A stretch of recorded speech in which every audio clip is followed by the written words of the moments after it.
Yo, check this out. If you're thinking about visiting Egypt, you need to watch this whole video because it's going to make your next trip or your first trip that much more better. I'm going to share with you 5 things I wish I knew before coming to Egypt. And why am I even qualified to make this video? Well, I'm an American who has been living abroad for the last 3 years straight. 2 of those years have been here in Egypt, and so I know the real do's and don'ts of what it's like to visit or even move to Egypt. Now, the first thing that I wish I knew before coming to Egypt was that there is an old Cairo and a new Cairo. This is big. I despise old Cairo. Let me tell you why.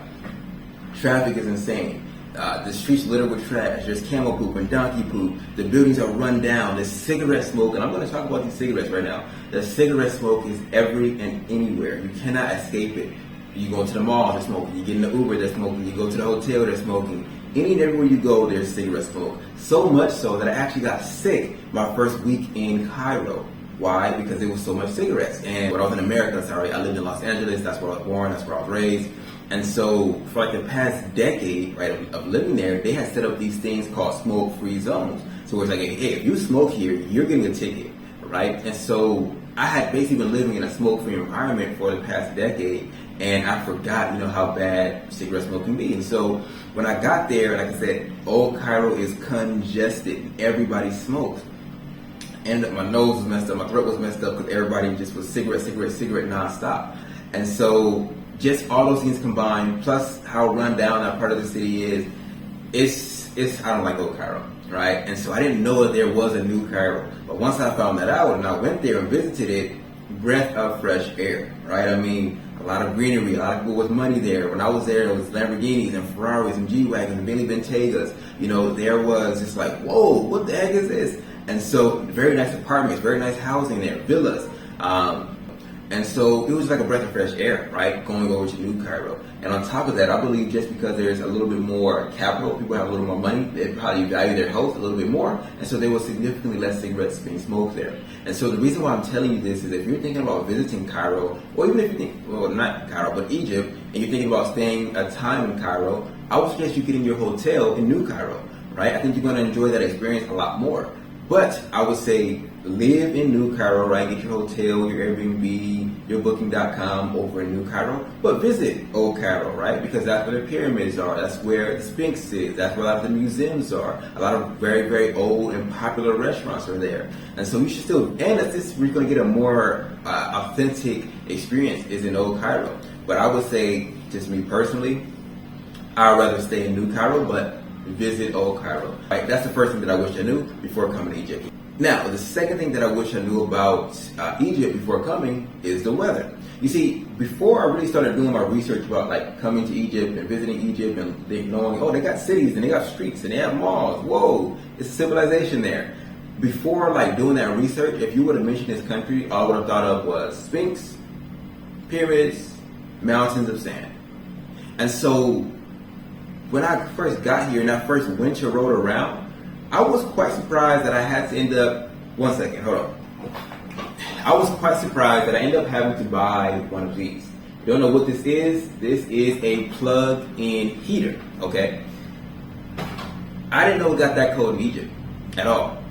I thought it was hot all the time. There's times where it snows, right? I've been here in my particular city where literally hell was coming down, like balls of ice were coming out of the sky, and it gets cold and it gets windy as well. Like that's really a big thing too. Like, and not only does it get windy in the winter, but it's also windy sometimes in the summer. And so yeah, it gets pretty cold here, and I didn't know that. And so for you, if you're thinking about visiting Egypt or doing a trip here, I would say be prepared for that type of weather. Like, don't think you're gonna just bring shorts and shirt, tank tops, and sandals and be okay. At night especially, it can get quite chilly, even in the more warmer months. And so I would suggest you bring, at the very least, a warm jacket, a scarf, and sunglasses. No matter what time of year you come, bring sunglasses, because that wind is very, very powerful, and it happens to pick up a lot of sand, and that sand will get into your eye and you'll get irritated and annoyed. And so if you can bring glasses, which at the very least will generally protect you from a large portion of that sand. I know you're enjoying the video so far, but I have to interrupt it to give you this super important message. I'm going to be helping 5 Americans create a job replacing online course business in the next 6 weeks. Best part is, I'm not going to just give you a bunch of pre-recorded videos and tell you to figure the rest out. No, I'm actually going to work with you one-on-one, right? For the next 6 weeks to help you do this. And on top of that, I'm going to give you a team of course creation experts who will do a lot of the work for you. And on top of that, like, of course, there's still work you're doing your part, right? But thanks to AI, we can actually decrease your workload even more. I'm going to help you turn your thoughts into a profitable online business in just 6 weeks. If you're someone who's looking for a way to make money online that gives you the location freedom and time freedom to travel and live abroad, what you're going to want to do right now is click the very first link in this video's description or visit nolimiteddy.com/opt-in. You're going to watch a short video, then book in a time to speak directly with me on a Zoom call. Click the link in the description or visit nolimiteddy.com and watch the short video. If you like what you hear, then book in a call and let's see if you're the right fit for this program.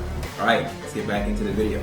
Blowing into your eyes. It will make your trip a little bit more enjoyable, okay? The second thing I want to mention about the weather is that the weather app is not very accurate, so don't base your decision based on that. That day when I told you it was hailing outside, the weather app was saying it was like 70 degrees, right? And so the weather app is very inaccurate when it comes to predicting heat and how do you call it, coolness, right? It's usually colder than they say it is, not warmer. So if it's like it's 80, you might go out and it might feel like 80 sometimes, but it really might feel like 70, right? So the weather app usually is over predicting how warm it's going to be. Now, that's the second thing that you should know. So don't think it's going to be hot the whole time. Bring some stuff that's warm, and always bring sunglasses. All right, now, what is the third thing that I wish I knew about Egypt before I came, right? And I didn't realize Egypt is huge, very, very big. And because it's such a large country, the topography is different, right? Like, there's so many different things you can do here in Egypt that is beyond just going to the pyramids, beyond just going to historical sites and temples.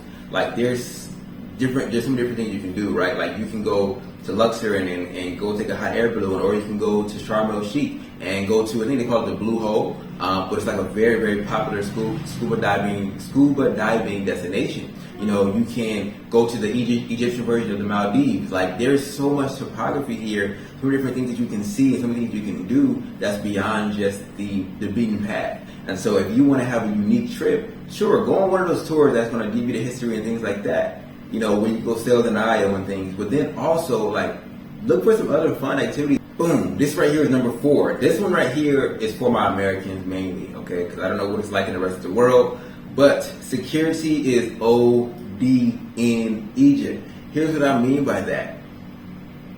You cannot go anywhere without running into security one way or another. When I want to go to the mall, I got to go through a metal detector, put my bag through a scanner, and sometimes they even had a person who will wave you down with a wand. Like, security is taken very, very serious here. The police are also highly militarized.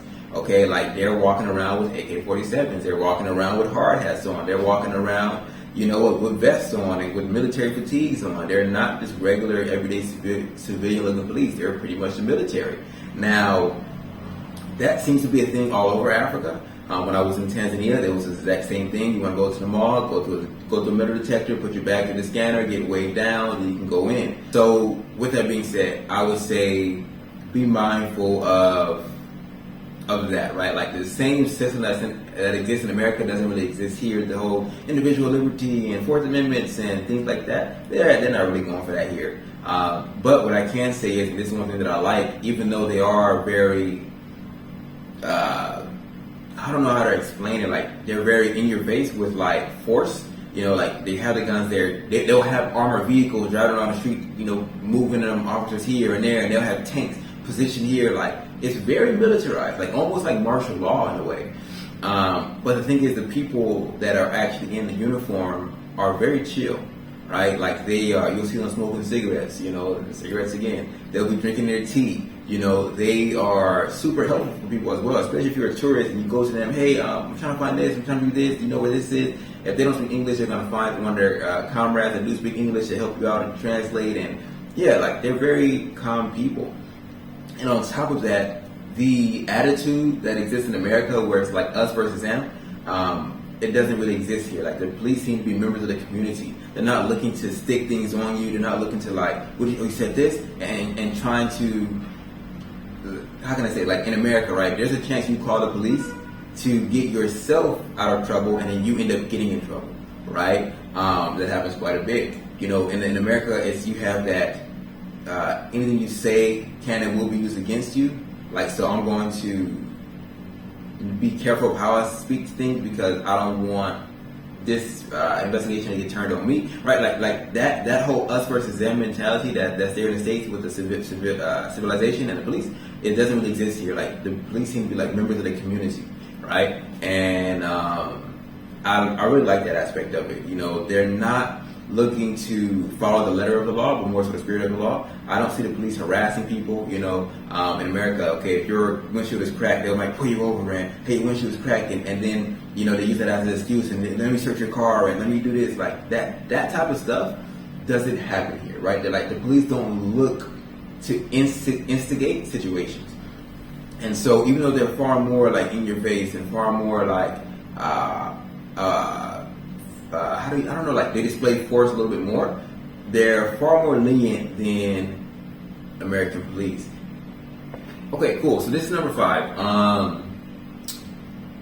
The last thing that I wish I knew about Egypt, right? And this is something that was big because when I first, like I told you guys in the beginning of this video, I've been living out of America for the last 3 years straight. My first little bit of time was over in a country called Tanzania, which is a great, really amazing country. I met a lot of really dope people there, which is why I don't regret going. I met some really cool people and learned a lot about travel in general. But what I would say is, it would have been nice to have known about Egypt beforehand. And the thing about it was, there's so much misinformation out there that's being spread about this country from people who normally have not even visited this country. And so the information cannot be wholly accurate because they themselves haven't experienced it. So they're just going off what they heard someone else say, someone else going off what they heard someone else say, and so on and so forth. It just continues to go up the ladder, right? And so, in my personal opinion, in my personal belief, there's a lot of misrepresentation of Egypt, right? You know, before I got here, and when I was thinking about coming here, people told me, don't go, they're racist, they're going to spit on you, they're going to hate you, they're going to have all these different things happen to you. And when I got here, that wasn't the case. And oddly enough, like I was here for months and I would still post videos about my experience, and people were still in the comments basically telling me like, you just haven't been on long enough, just wait, something bad's going to happen. It's almost like they were obsessive about me having a bad experience in this country. And 2 years later, I'm still here. What I would say is, if you're thinking about coming to Egypt, right, and maybe you're watching this video simply because you want to research, like, is this a good place to go? Should I actually visit here? Like, I cannot tell you that your experience will be my experience. One thing I learned about traveling is everyone has a different experience. With that being said, guys, that has been 5 things I wish I knew before coming to Egypt. If you found this video to be enjoyable, then definitely share it with a friend. Leave in the comment section some things you have heard about Egypt that you want to know are true, if they are true or not. And other than that, like, I guess I'll see you guys in the next one. Yah willing, shalom.